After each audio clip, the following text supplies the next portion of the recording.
Hello and welcome to Kusina ni Mrs. O. And ito yung second installment natin ng chicken wings recipe. So, siguro nakita nyo na yung garlic parmesan cheese chicken wings. Ngayon, ang gagawin natin is honey barbecue. No? So, katulad ng procedure ng garlic parmesan cheese, basically, kinakat na natin yung chicken. Sisison ko lang ng konting salt and pepper. And then, after that, we coat it again with cornstarch. No? Then after we coat it with cornstarch, same no, while nagpa-fry ang ating chicken, we actually make the barbecue sauce. No? So it's very simple. Baka lang maguli kayo. It's more like Western style of barbecue. No, we're not making Filipino style barbecue sauce. So hindi siya masyadong manamis-namis, hindi siya masyadong yung it will not taste like the barbecue, no? The pork barbecue that we normally buy or yung liempo, no? So, it's really more of Western taste, no? Meron pa siyang laman eh. Okay, so here. Not necessarily this, you can use iodized salt if you wish. Pero slower lang. Laging dahan-dahan lang. Unahin ko lang yung drumsticks yung unahin natin lulutuin. So, there. So, again, the thicker part of the wing, we cook it about 8 minutes. Garlic parmesan, the sauce was a little bit yung matubig kasi nga it's really basically oil base or margarine base, which is star margarine. This one is going to be a little bit thicker than the barbecue. The base is ketchup, basically. Ketchup, sugar, vinegar. We'll be using a little bit of paprika. This one, because nakita ko lang I've been having this for 2 years. You can use it, pwedeng hindi, but I just thought I'll add it. No? So, there, let me just turn on the fire para we're not wasting time. No? So, then, honey and sugar. So, yun yung ating barbecue sauce. So, pretty simple.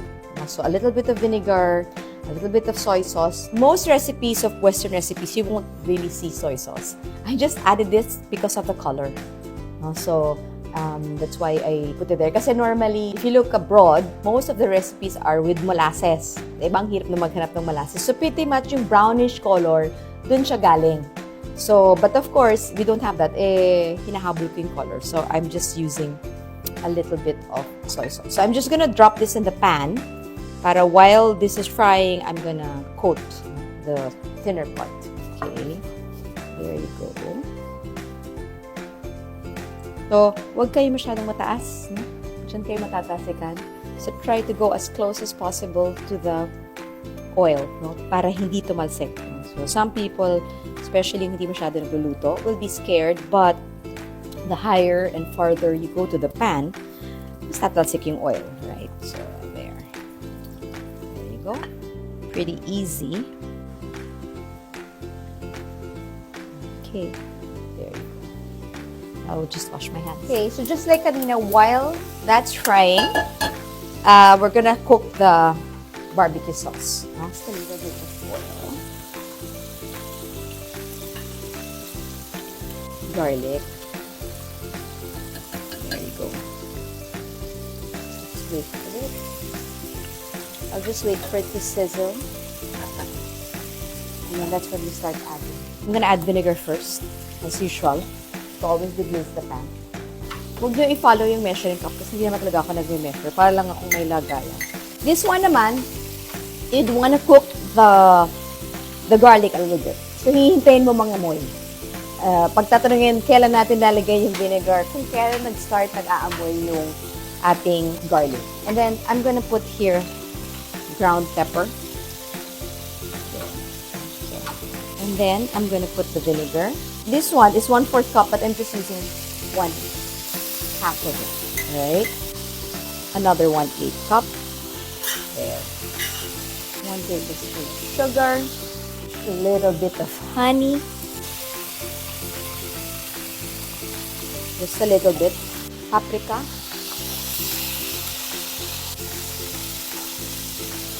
Wait, before I add the ketchup, time to turn it over. There we go. Yan.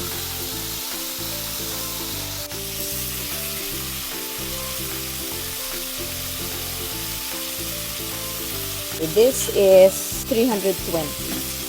So I'm just using half. bit.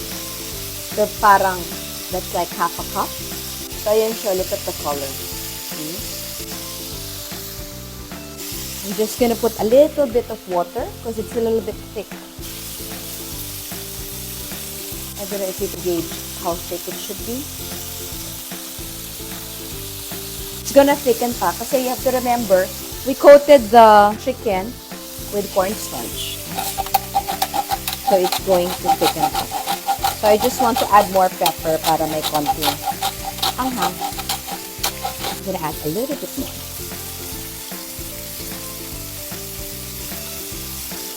Hinahabol ko yung color. It's actually lacking that smoky flavor. If you have liquid seasoning, so, but if none, then optional. Liquid seasoning. So, this one kasi I have liquid smoked oil. Just adding it. So naman, since may space na, isisiksik ko na ito. Okay? 1 minute na lang. So here, we're just simmering it. Ma-barbecue na siya. Here, we're just coating it well. See? That becomes our. It's well coated. To thicken to, so I've turned off the fire. Simply because my cornstarch chicken. Okay. So pretty much we'll slowly build this up, no? We're slowly frying the other one. 4 more minutes to. Just gonna flip it. Yan. Okay. Here we go. I'm just mayonnaise. Kasi masyadong thick eh. Para lang may drizzle tayo ng sauce.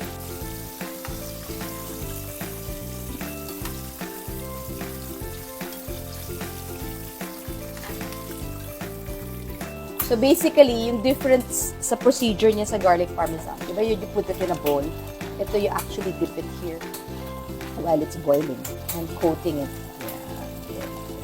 Then I'm just gonna add a bit of a glaze. Ito yung mayonnaise kasi. I'm just gonna add a little bit of water. I'm just mixing it. Para lang may konting ka-arte tayo. Paprika. Yun. Just making it yung texture. Para lang may konting contrast and maganda yung plating when we serve.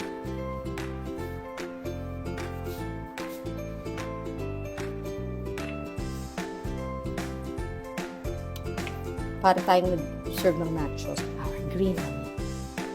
Okay, so now this is our chicken wings, honey barbecue flavor.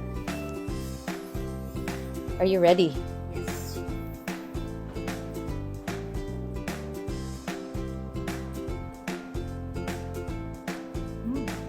Pakita mo how, talaga, pakita mo how perfectly cooked. Oh. Relax. Ayan. Ito na yung start ng Ali chicken wings.